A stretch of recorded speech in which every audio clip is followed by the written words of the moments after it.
2024 లేదా 25లో డిగ్రీ లేదా బీటెక్ చదివారా? సాఫ్ట్‌వేర్ జాబ్ కోసం ఎదురు చూస్తున్నారా? అయితే కోడ్ జ్ఞాన్ 100 డేస్ కోర్సులో చేరండి. జాబ్ సాధించండి. టర్కీ గుర్తుపెట్టుకుంటాం మిమ్మల్ని. ప్రకృతి విలయ తాండవం చేసి మీ నగరాల్ని నేలమట్టం చేసి భూకంపం రూపంలో అందులో పసిపిల్లలు ఇరుక్కుపోయి ఉంటే వాళ్ళకి పాల ప్యాకెట్లు పంపించాం మేము. కానీ మీరేం చేశారు? బాంబులు వేయించి పాకిస్తాన్ తోటి ప్రమాదకరమైన డ్రోన్లను పంపించి మా సరిహద్దు రాష్ట్రాల్లోని గ్రామాల్లో పసిపిల్లల ప్రాణాలు తీశారు. అందుకే మిమ్మల్ని గుర్తుపెట్టుకుంటాం. టర్కీ మిమ్మల్ని గుర్తుపెట్టుకుంటాం, మర్చిపోము. మీకు మేము ఆర్థిక సాయం చేశాం.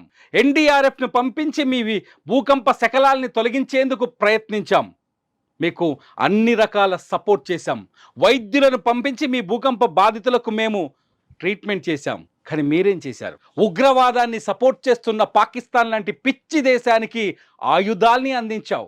పహల్గామ్లో 26 మంది టూరిస్టుని అన్యాయంగా చంపేస్తే ఆ టూరిస్టుల్ని చంపిన ఉగ్రవాద శిబిరాలపైన భారత ఆర్మీ దాడి చేస్తే ఆ ఆర్మీని దెబ్బ కొట్టడానికి, ఆ ఉగ్రవాదుల్ని కాపాడడానికి, ఆ సరిహద్దు గ్రామాల్లో ఉన్న ప్రజల ప్రాణాలు తీయడానికి నువ్వు టర్కీ నుంచి, నీ దేశం నుంచి యుద్ధ సామాగ్రిని, డ్రోన్లను నింపి పాకిస్తాన్లో ల్యాండ్ చేసావు కదూ.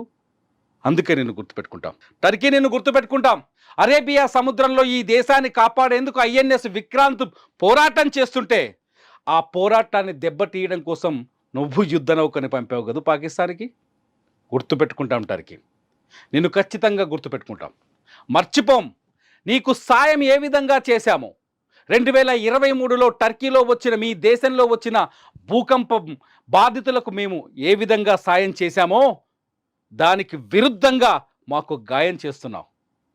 ప్రపంచానికి ఉగ్రవాదాన్ని ఎగమతి చేస్తున్న పాకిస్తాన్కి సాయం చేస్తూ ఇస్లాం దేశాల్లో నువ్వు విద్వేషం నింపుతున్నావు.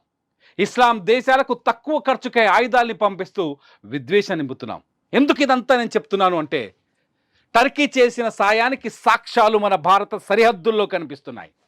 టర్కీ చేసిన ద్రోహానికి సాక్ష్యాలు మన భారత సరిహద్దుల్లో ఇవాళ కనిపిస్తున్నాయి.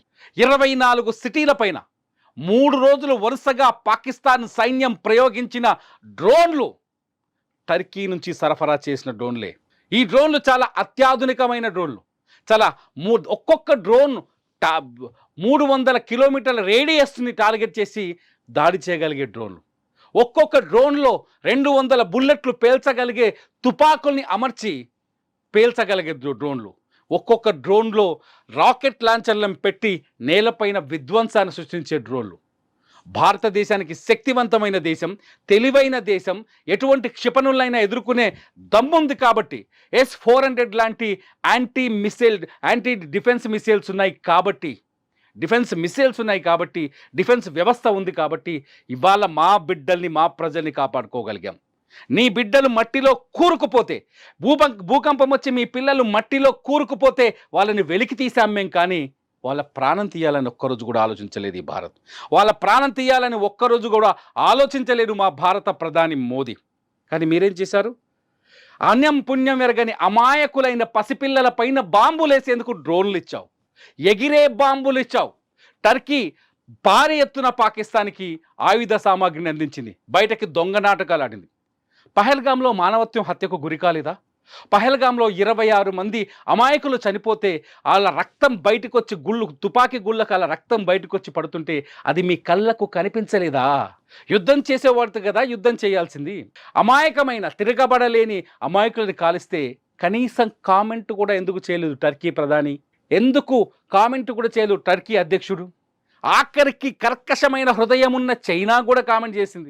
ఇవాళ పాకిస్తాన్కి బహిరంగంగా మద్దతు ప్రకటిస్తామని బహిరంగంగా చెప్పింది, దొంగతనంగా కాకుండా చైనా. కానీ టర్కీ ఏం చేస్తుంది?